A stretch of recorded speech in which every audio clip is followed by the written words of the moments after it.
Les poules caquetaient nerveusement lorsqu'un bruit strident déchira l'air. Je me précipitai dehors, vis ma voisine, un outil à la main, les lignes électriques de ma ferme pendant inutilement dans le vent, et elle souriait, comme si elle avait gagné une guerre. Mais quand l'ordonnance du tribunal arriva et qu'elle dut payer 100 000 € d'amende, son sourire s'effaça, ses mains tremblèrent devant le juge, et je sentis enfin le pouvoir de mon côté. La nuit était tombée sur la campagne. Une obscurité épaisse trouée seulement par la lueur pâle de la lune. L'odeur de la terre humide montait du sol, mêlée au parfum âcre des plumes des poules agitées dans leur enclos. Moi, Claire, 38 ans, propriétaire de cette petite ferme depuis 5 ans, je vivais une vie simple, jusqu'à ce soir-là. Ma voisine, Madame Dubois, une femme d'une 50aine d'années aux cheveux gris et au regard acéré, habitait la maison voisine depuis toujours. Nos relations étaient tendues. Des disputes sur les clôtures, le bruit des animaux, mais rien ne m'avait préparé à ça.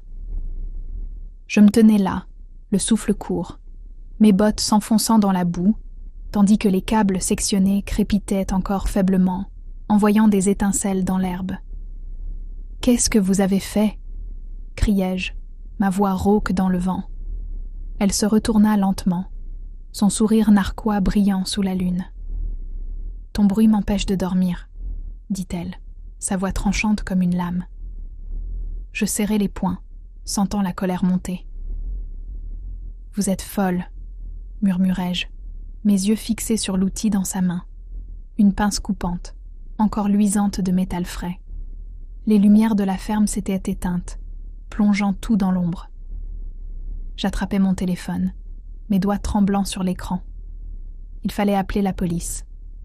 Mais alors que je composais le numéro, elle fit un pas vers moi, son sourire s'élargissant.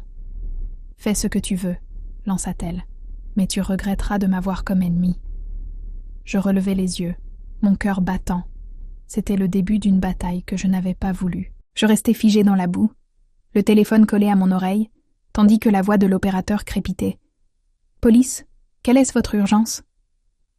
Les poules continuaient leur vacarme, un chœur désordonné qui se mêlait au sifflement du vent dans les arbres.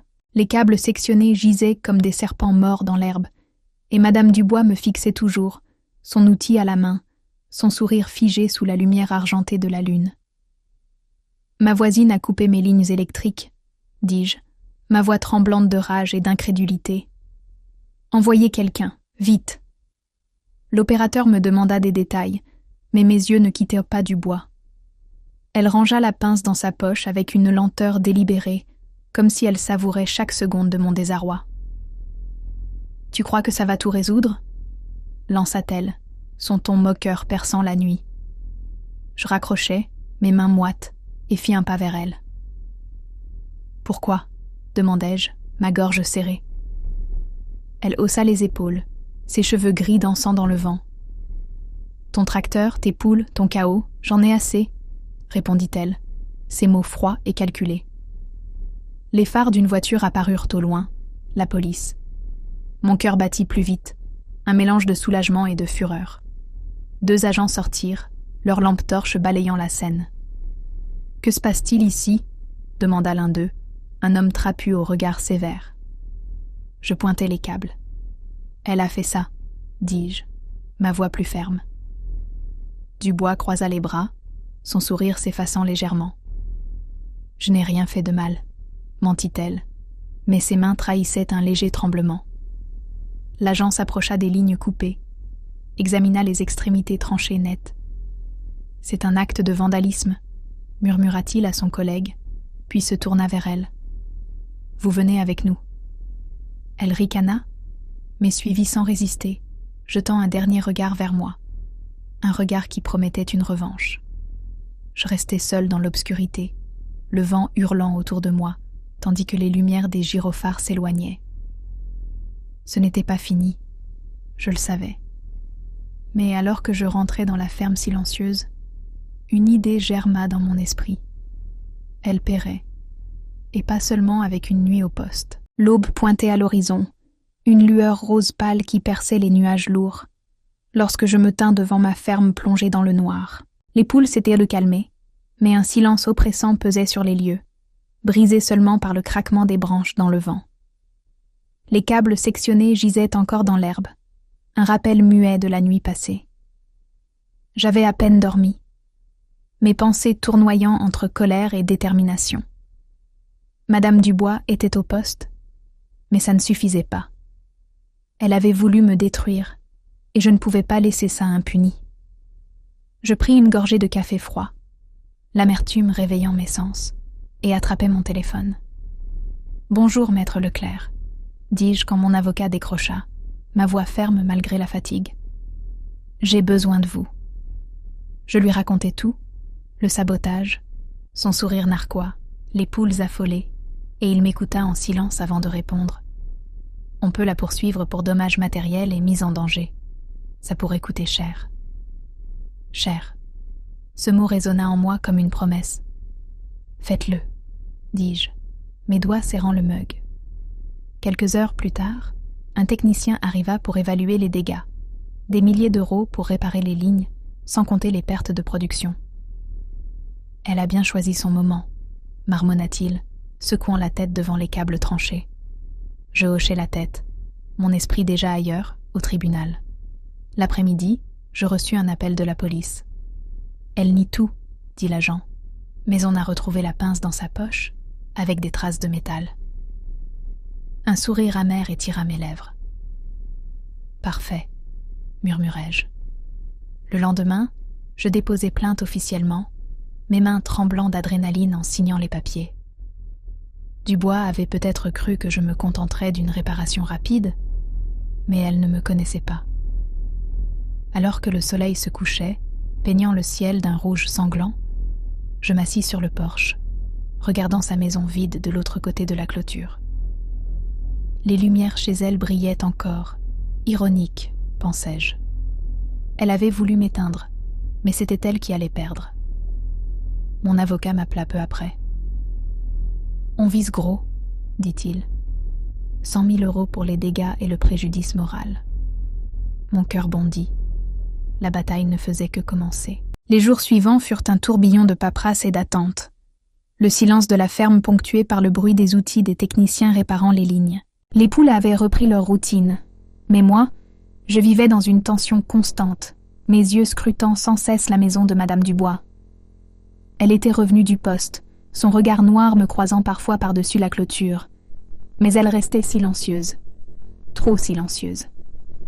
La nuit, je rêvais de câbles tranchés et de son sourire moqueur, me réveillant en sueur, les poings serrés. Puis vint le premier rendez-vous avec maître Leclerc. Son bureau sentait le cuir et le papier ancien, une odeur qui contrastait avec la terre humide de ma ferme.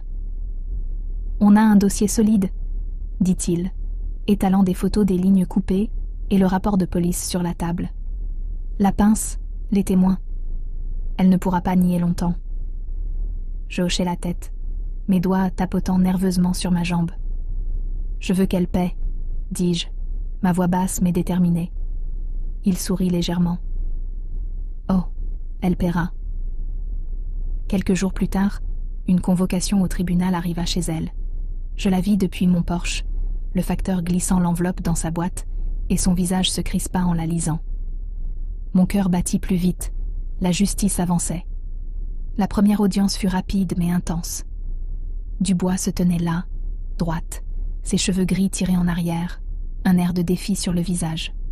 « Je n'ai rien fait de mal », déclara-t-elle au juge, sa voix tremblante masquée par une fausse assurance. Mais quand Leclerc présenta les preuves, la pince, les câbles tranchés, mes pertes estimées, ses épaules s'affaissèrent légèrement. « Elle a agi par vengeance », conclut mon avocat, sa voix résonnant dans la salle. Le juge, un homme aux lunettes épaisses, fronça les sourcils, notant quelque chose.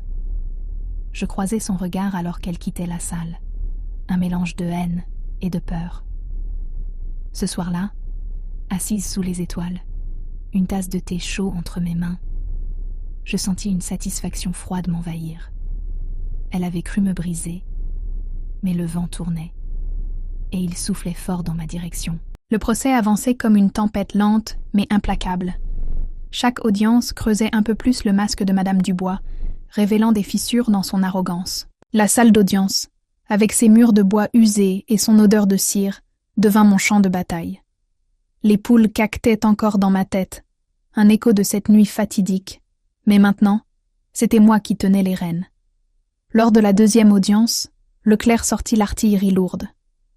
Un expert témoigna des dégâts, 20 000 € pour les lignes, plus les pertes de production et le stress infligé.